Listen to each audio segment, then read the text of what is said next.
Alright, welcome back. Let's continue on to where I was, basically in floor 4. And we'll advance a little bit farther into the dungeon. Alright, so I've reached floor 4 at this point. And I've done so, fairly easily. I haven't had a whole lot of difficulty with stuff basically popping up. Not a whole lot of difficulty just yet. Let's get to the other side of this door. We'll build ourselves... At this point, we'll build ourselves an industry module here for Max.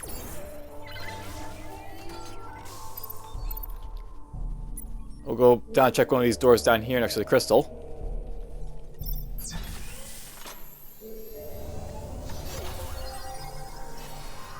Alright, so there's a Stalate that basically gives me auto repair, which basically heals my heroes at the cost of their defense. So, I'll probably note that with these Stalates, they basically come in 3 forms. They're basically green, yellow, or red, and they basically vary, basically in like worth depending on what they're basically gonna do.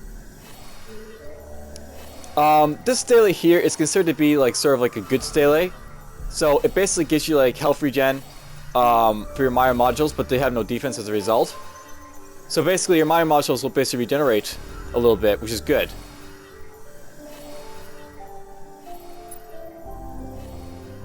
And I think we're gonna leave, we'll power this up for now. I'm probably gonna leave Gork in that room in a bit because it's got a Stalate in it. We're gonna power this room down, I'll basically power this room up. And at this point, I'm gonna start building some food replicators so I can start leveling up these heroes a little bit. Basically, more food will mean I can level these guys up to higher levels, which is good. Alright, so basically, I just found a space suit. This is a nice little item that basically increases your wit, which is good for Max here. And maybe we'll see my my industry go up a little bit if I put it on. Yep, so there's basically something I know about wit. It only takes a little bit of wit to basically boost up your game for like resource game when you're basically using your characters to boost up your operating power. So there's like that done. And so this is basically where I look at this this Trickster and I'm thinking it's probably not worth putting on either Drillary or Gork, so I'm just gonna leave this out for now, and then we'll probably sell it to Immersion when I get the chance.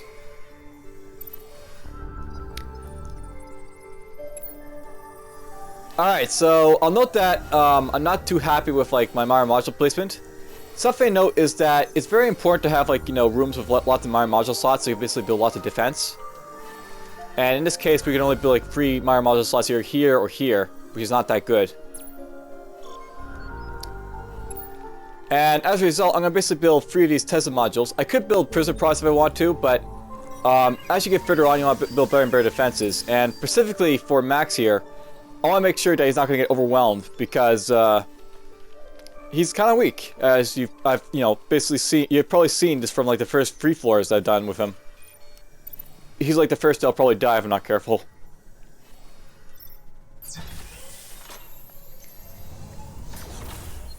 Alright, so there's another room. That's self-power, which is nice. I can put down maybe another food replicator here.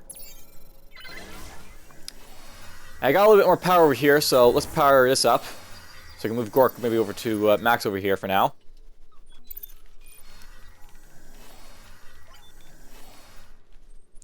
Let's open up this door next.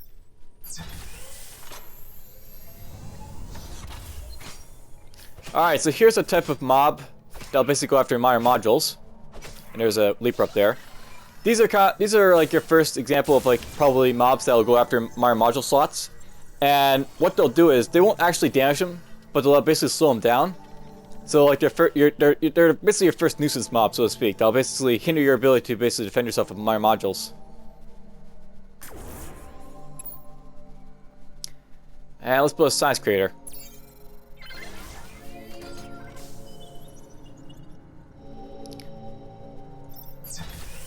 Now, I'll note that, by the way, I'm basically going up here. And cool as Misha. Gonna ignore him for now. I'm going up here basically to see if I can find basically some mobs that'll basically show you basically for this episode basically I want to show you what like the different mobs might be able to do, more or less. So they're like sort of different impact on it basically as you play, what they'll basically be doing. And I found Misha over here, by the way.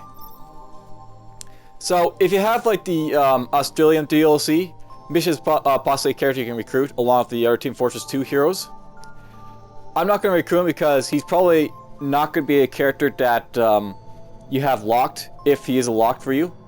I don't think he's supposed to be locked, but essentially I'm going to try and recruit only locked heroes basically, so you know what it's like to basically be using the locked ones, like Jewelry here. Let's build a science creator right here.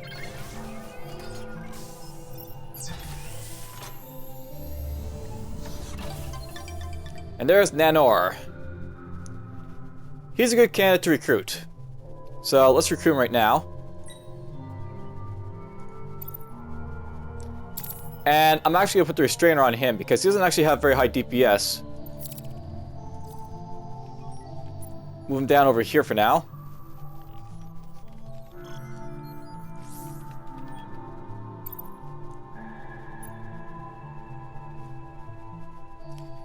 Looking at my food, I actually see I got a little bit left over to level up my heroes a little bit, so... I'll note that of these heroes, I'm going to basically skip leveling up Jewelry for now, and there's actually a reason for it. I'm basically going to show you something about her that you might want to look into when you're basically playing the game yourself. And I'm going to spend some food to level this guy up a little bit. But before I basically go into, I guess I can do a little bit of talk a little bit about like the crew faction, the prisoner faction, and the native faction. So I want to note that of these characters here, I basically have two guys of the prisoner faction, Max and Gork, and these guys basically they were prisoners on the ship that was basically going the ship's success that is basically going to the planet Garuga. You also have Jewelry here, who is basically a native of the planet. She basically was on this planet before those guys came, and basically she joined up with them. And then you have like Chef Nanor here. He was actually part of the crew on the ship Success when he basically evacuated. I want you to take a good look at the level up cost here. So it's worth knowing that Nanor takes 52 food to level up from a level 3 to level 4 here, compared to say Gork here, who basically takes 47 food to level up. And let's level up Nanor right now. So, something to note about like the different factions that they basically have like little differences between them, which basically cause them to basically be different between like the different heroes they might have available. Chef Nanor, for example, he's part of the crew faction, and as a result, he takes a little bit more food to level up per level when you basically want to level him up. And it comes with a passive skill called Got Your Back, which basically gives him more defense when he's grouped with other people of the crew faction. So basically, when you're using these heroes, you want to basically try and utilize their like best points against like their bad points. With like the crew faction, you want to basically store up lots of food to level these guys up if you're going to use them, or you want to basically replace them with other heroes when you get around to it. With like the prisoner faction, these guys are like good because they basically don't cost a whole lot as much as the crew faction level up, and they come with a trick called Pack of Dogs, which basically gives them more attack power when they're nearer to other prisoners. So basically, with these guys, you want to level them up, fairly quickly because of their cheap food cost most of the time, and go from there. Now I'll note something by the way. Gork basically takes 47 food to level up from 3 to 4. And Max takes like 60 to level from 4 to 5. If I level up Gork here to level 4, you'll notice that he now costs 60 as well as Max there. And compared to them, Nanor basically costs 65. So there's like a little bit about the food cost and like a little bit to know about it. Basically, it's basically the same for all crew factions. How much do they take to level up? 60 as you see right there, and that won't change at all. Now, I'm not going to show it, but Jewelry is basically cheaper than both the prisoners and the crew to level up. And right now, she doesn't cost a whole lot to level up because she's level 2. But if she was level 4, she'd be even less than both Gork and Max here, for example. But I'm going to avoid leveling up Jewelry because we're basically just going to get through this level with her. Get to level 5, and then at that point, I'm probably going to use the dismiss button. And I'll basically show you what that's all about when I get to it. for now, let's just get through this level. And cool, research stuff. So there's something to note, by the way.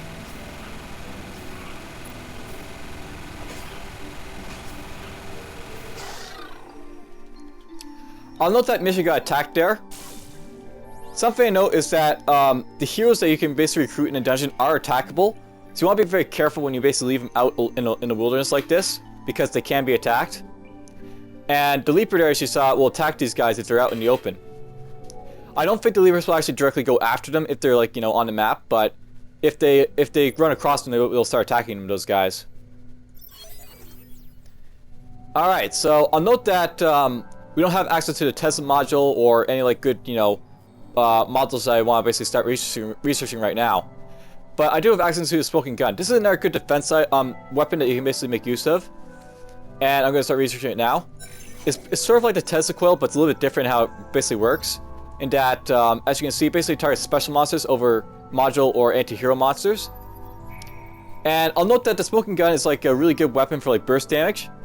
And I'll basically show it off when I get the chance. Alright, last door over here. There's my exit for when I need it, so that's cool.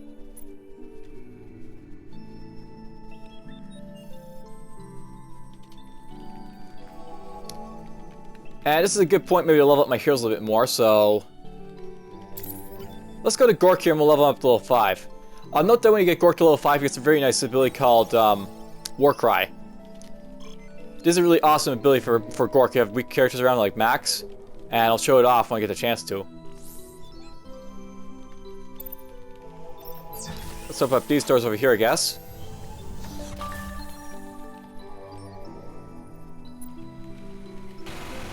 Oh! Alright, well, I guess I was wrong. They will go after him if they're on the open. Alright, so I'll note that of these mobs, there's basically 3 here going around. We got the Leapers, that snake-looking thing, and those guys. So, let's talk a little bit about these like different mobs that are around. Of these guys that are attacking Misha right now, these guys are probably the most dangerous anti-hero monsters that you'll basically come across in your game. The Leapers, of course, I've already stated, they're basically fast, they go after heroes, they do a lot of damage, and as you can see, Misha's getting ripped apart. These blue snake things are also pretty deadly. They basically have a ranged attack, which will basically hit the heroes from anywhere in the room. And if they're in a room with your heroes, they'll actually slow down your heroes, so it makes escape very difficult with them.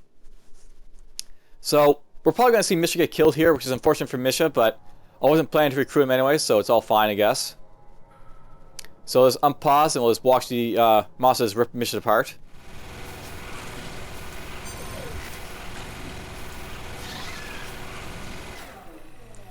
And Misha died. So that's what happens when like a hero dies, they just disappear.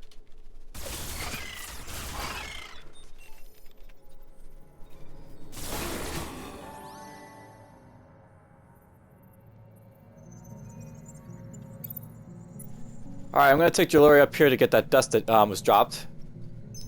So, I want to note that because Misha died, I can no longer recruit him. And basically, heroes are very, shall I say, unique. Because Misha died, he will not appear again in this playthrough, so we're not going to see Misha again. And, if you want to recruit him, I don't have a chance to recruit him now.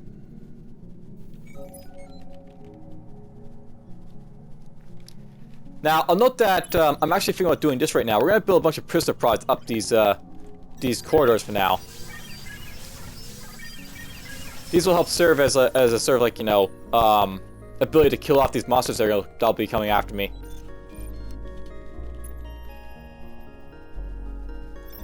Let's open up the door here next.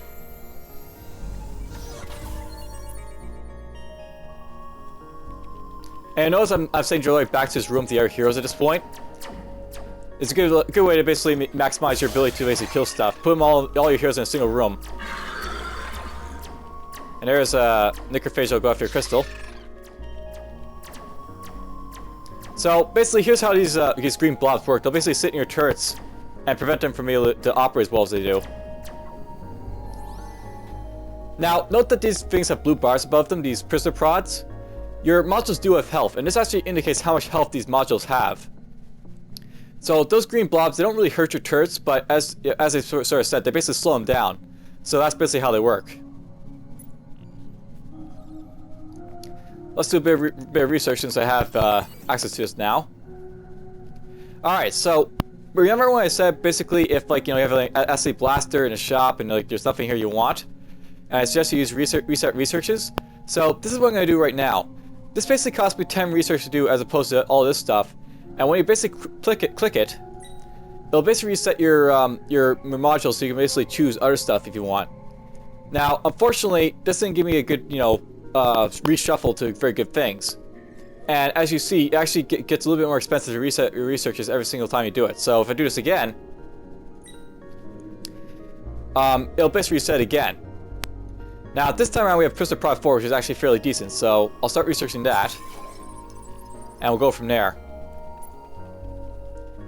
Now, when I was basically opening this room up, you'll notice that I basically got something called noxious gas, or I found a toxic cloud. What this does is it actually slows down your hero a little bit, so that they move a little bit slower and attack a little bit slower in here. So if we look at Julia, you'll notice her speed is 20, and her attack cooldown is now 2. If we move her out of the room, she's got attack cooldown 1 and speed 40. So basically, this will essentially cut your speed in half. These toxic clouds. You want to be very careful with toxic clouds because they can be very dangerous to your heroes. And later on, they're going to get very dangerous for a simple fact that they can, how can I put this? If your heroes basically have to go into these rooms to kill something, it'll basically be a bit of a nuisance. If like it's a very special monster, that'll basically do like bad things to you. And I'll basically show those probably around like floor 8 and above. But when we get to them, if there's like a toxic cloud, it'll be very bad when they show up in these type of rooms.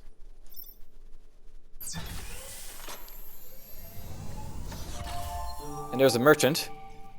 Now, I'll note that the merchant is probably attackable on his floor. Those snake type creatures that you basically saw, the enemies, they can attack merchants usually. So this guy's now a target. And as a result, I basically want to look at him and see if he's got anything worth buying or selling, because I probably won't be able to use him. I'll note that these items that he's got here, he's got something called a gas mask. If you wear a gas mask, these toxic clouds don't become an issue anymore because basically the gas mask negates the penalty for being in a room like that. And of these other things, none of this stuff really interests me too much, so I won't really worry about it too much. But he's probably going to get attacked at some point. My merchant is found right here, unfortunately, so he might get killed soon. We'll see. I think I'm going to move Jewelry over here now. And I'll move Nanor down here.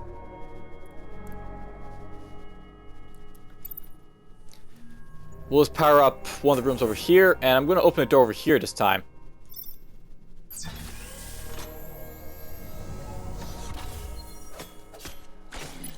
Oops. Alright, so I'll note that these guys, they're basically going, they're going to go all through my crystal if I don't build some, like, you know, modules in place here.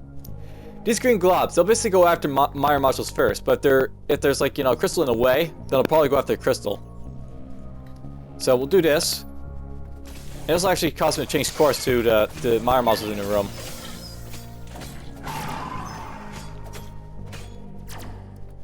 Alright, so these guys are all dead. Some more mobs spawn, so I'm going to basically move my heroes back up here now.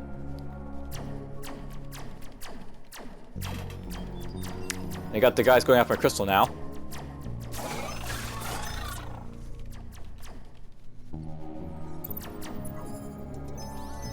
Pick up the dust that's been dropped from all these guys.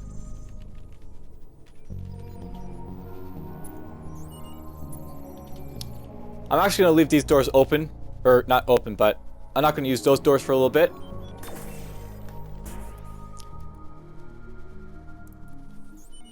And I'm going to count the rooms here. 1, 2, 3, 4, 5, 6, 7, 8, 9, 10, 11, 12, 13. Generally around floor 4, generally when you basically get to this many rooms in floor 4, this would probably be where I suggest that you probably stop building, like, you know, major modules because you don't have a whole lot more rooms to basically explore. But I'll note that I can probably find 9 more doors on this level. Basically, I can already see 1, 2, 3, 4, 5 right now. And as a result, I'm going to put one more of these down. These major modules. For now.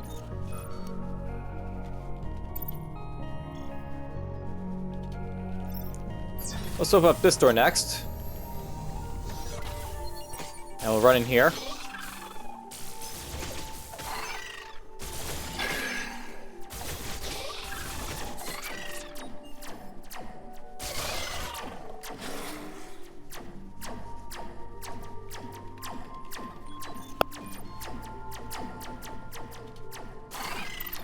Let's take these guys to finish off these green blobs. And they're out of the way.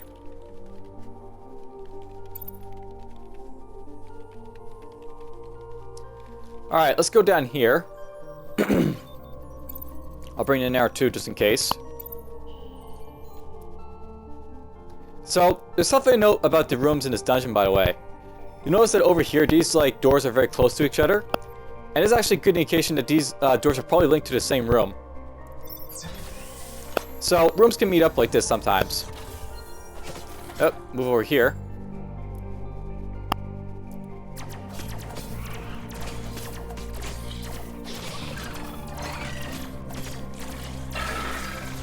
Now we're up here.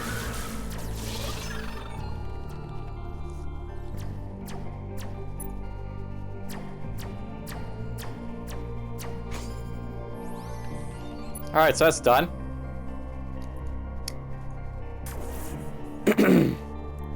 So yes, these rooms were actually connected to, this room was actually connected to both these rooms here. And that's worth knowing. Sometimes rooms will be like this, and something to know about these situations. These like connected rooms, they can be both a boon to you, but also a curse. And you'll basically see this later on as you basically progress. There's certain special monsters that can take advantage of these type of corridors. And they can lead to sort of bad results for you sometimes. So be aware of that. And for now, I'm gonna power up these rooms over here. And I think we're gonna move Nanor and Jewelry down here permanently. I'll leave Gork and Max to basically defend the north side of my dungeon up here. And these guys will start going down here at this point. And we're gonna let's build a whole bunch of crystal prods over here and over here. I'm gonna use Jewelry to open some doors, and if I find monsters here, I'll run her back to Nanor and we'll basically do a little bit of a kill shop here.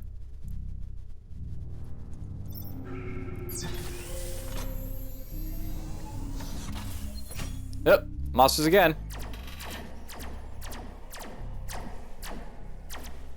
So these guys are probably fine. We have to watch these guys a little bit.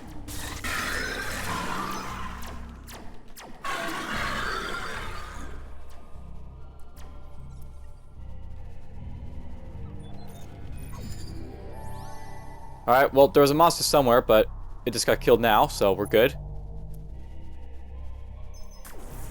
I can power up this room now.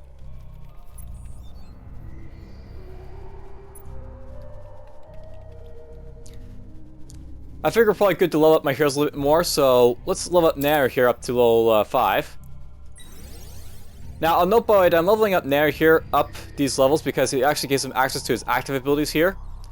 These are actually a good reason to use Chef Nanor if you're going to use them, but I'll talk a little bit more about abilities perhaps in the next level. For now, I'm just going to try and get through this one. And we'll do a bit of research if I can. Alright, so I want to note something here. Eventually, it gets, not very cost-effective to keep using reset research because it basically gets more expensive to use every single time. So you basically want to start, going after other stuff. And of the other stuff here, I'll note that the dust field generator is basically one research, more than basically resetting research. And there's also Neurostun over here. These are actually pretty good choices to actually pick up if you basically want to, not bother spending more science to basically reset your research. And of these two, I'm actually just going after Neurostun because this is actually a really good module for later on when you get down to it. So I'll start researching the Neurostun module. And getting that out of my way.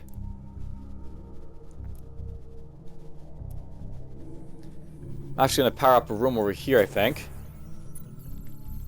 Actually, you know what? Let's power up the room over here. And I want to note something.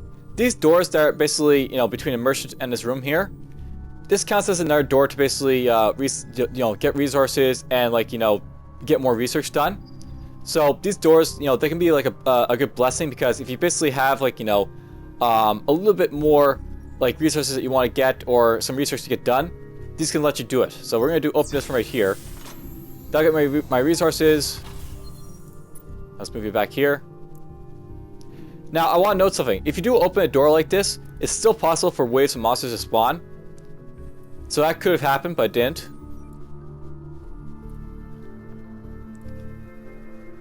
And I think we'll go open this door next.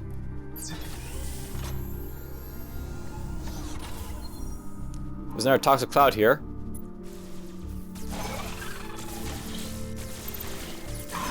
Move up here.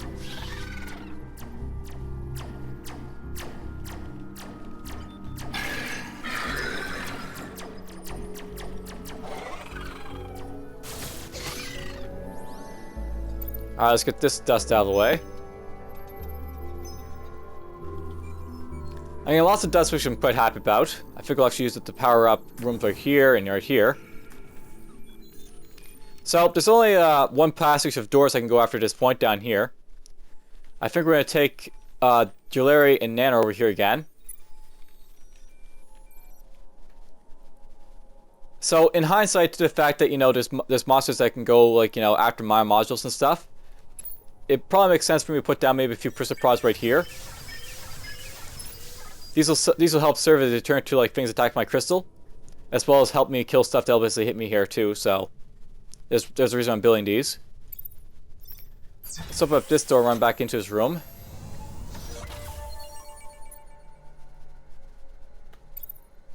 We have more monsters attacking me, so let's move up here again. Here comes the leapers and the snakes.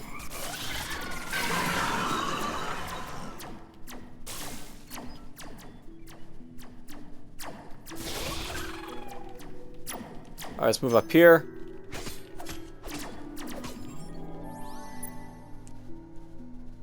We'll get the dust right there. I can use that dust to power up this room. I think 4 of these is enough for now, so we'll basically save my resources so I'm building more. I actually got some research done for a Neuro Stun module, so I can do that now.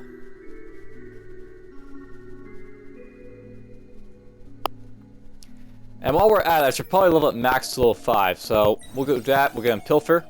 That's a nice skill for him to use.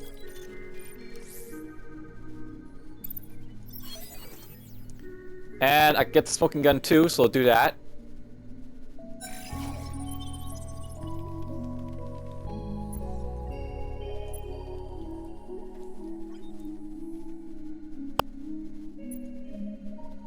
Let's see what's beyond this door. Alright, there's the last door of this dungeon. Floor. Should say that it's a dungeon floor, not a dungeon. Mask my defenses.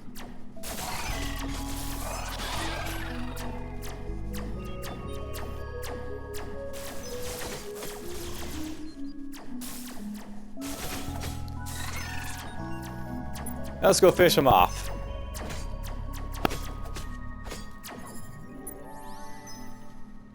Alright, so that's basically it for this floor. There's nothing else left to explore. No more resources to gather. And I'll probably, let's do this one more time, but 1, 2, 3, 4, 5, 6, 7, 8, 9, 10, 11, 12, 13, 14, 15, 16, 17, 18. So, note that there's basically 18 rooms on this floor 4. I should probably be doing this more, but basically that's how many rooms there were to basically open up.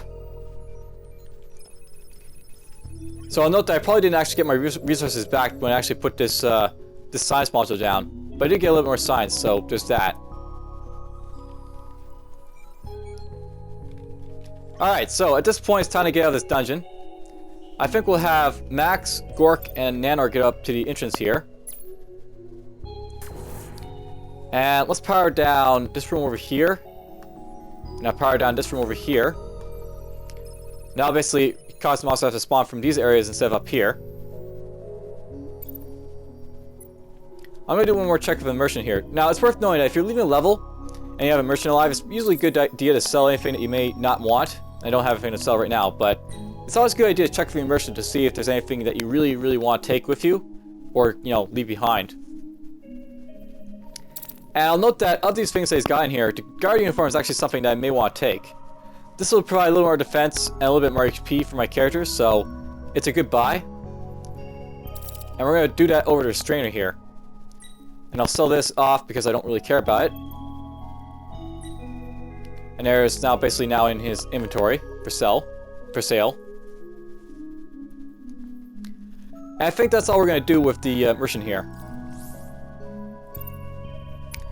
So let's go grab the crystal, and I'll move on.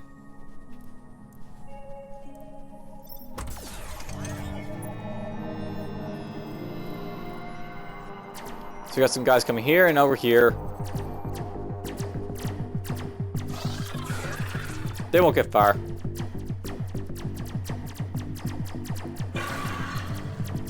Oh, they don't attack this merchant. Well, at some point you'll basically see guys attack the merchant, but it looks like not just yet.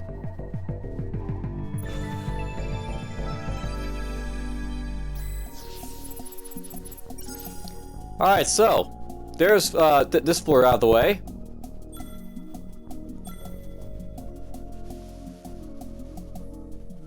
Hope you enjoyed. I'll see you guys when I basically come back to do floor 5. For now, take care.